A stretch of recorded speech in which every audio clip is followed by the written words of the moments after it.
আসসালামু আলাইকুম সুপ্রিয় দর্শক, আশা করি ভালো আছেন, সুস্থ আছেন। আজ আপনাদের সাথে শেয়ার করব খুবই মজার একটি recipe, chicken fried rice recipe. এটা এতটা টেস্টি হয়, মানে এটা ছোটদের সাথে সাথে বড়রাও খুব মজা করে খাবে।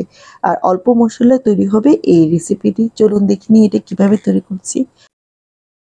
এখানে কিছু মসলা নিয়ে নিচ্ছে: আস্ত এলাচি, দারচিনি, তেজপাতা, লং, গোলমরিচ, জৈত্রিক। এরপর এখানে ১.৫ কেজি ফার্মের মুরগি নিয়েছি। একটু ভালো করে ধুয়ে এরপরে আর রেগুলার সাইজ করে কেটেছি। একটু আগে আমি যে মসলাগুলো দেখিয়েছিলাম সবগুলো দিয়ে দিলাম। আর আমি এখানে আস্ত ধনিয়া দিলাম ১ টেবিল চামচ, আর আস্ত মিষ্টি জিরা দিলাম ১ টেবিল চামচ। এগুলো আমি ধুয়ে তারপর দিয়েছি। এখানে জায়ফল নিয়েছিলাম হাফ।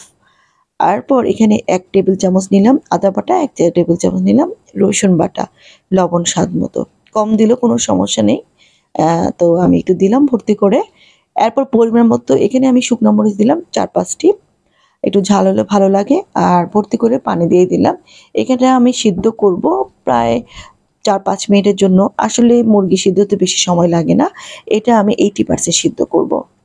তো একটু ভালো করে নেড়ে নিয়ে পানির সাথে মিশিয়ে নিলাম। দেখে বুঝতে পারছেন পানিটা কেমন দিয়েছি। প্রায় ৫-৬ মিনিট পরে আমি দেখলাম মুরগিগুলো মোটামুটি সিদ্ধ হয়ে গিয়েছে।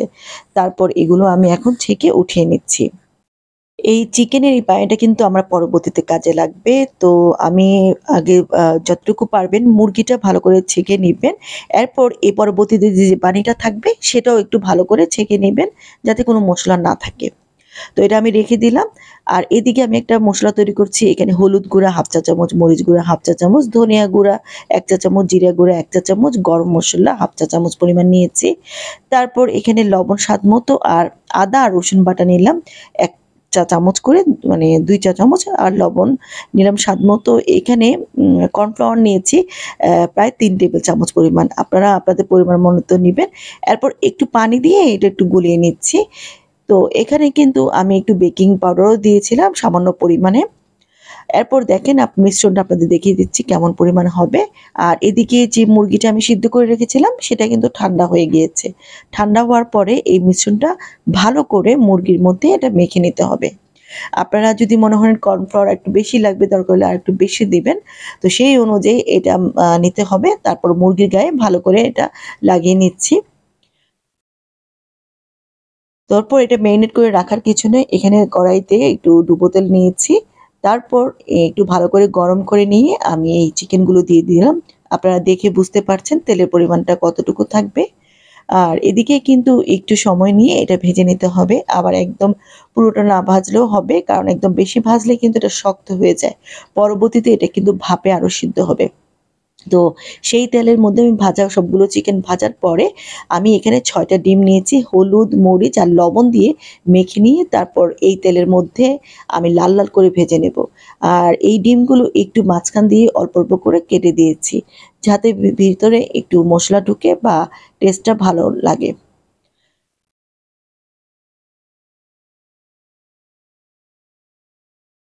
তো ডিমগুলো এরকম লাল, লাল করে ভেজে নিব। তারপর আমার এখানে এই তেলটা কিন্তু আমি আবার পোলাও রান্নাতে দিয়ে দেবো। এখানে প্রায় 1/2 কাপ পরিমাণ তেল ছিল।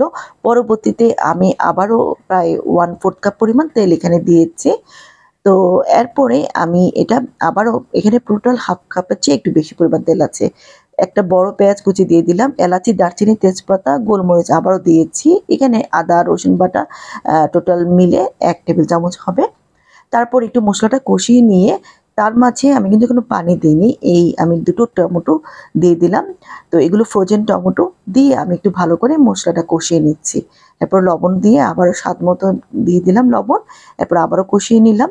তো ভালো করে কষানোর পরে এখানে আমি ২ টেবিল চামচ টক দই দিয়ে দিলাম।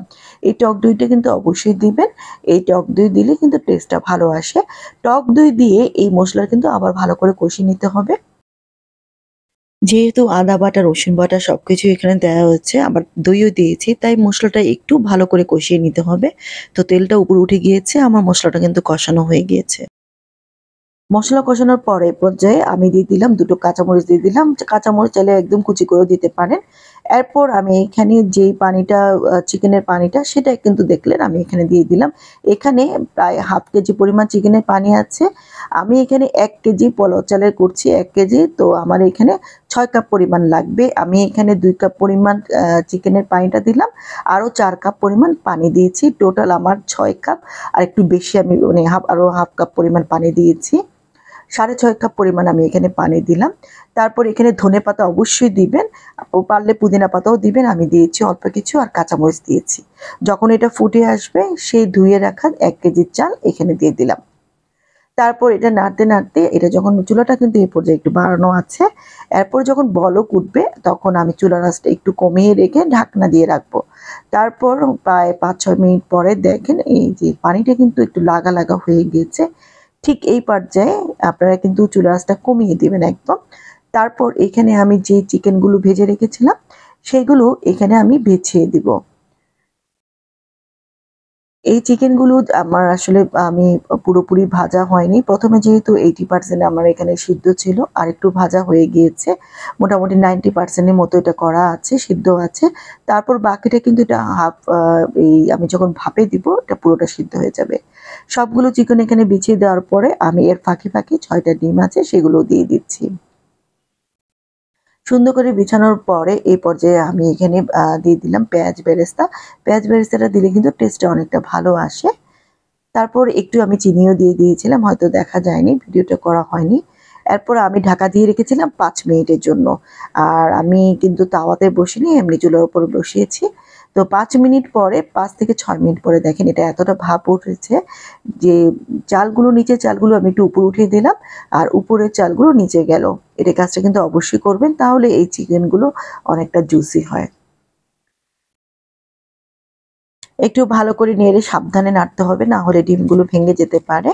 তো আমি এখন আবারও একটু উল্টিয়ে দিয়ে ২-৩ মিনিট একটু নেড়ে দিয়ে এটা ঢাকা দিয়ে রাখবো আবারও ৫-৬ মিনিটের জন্য।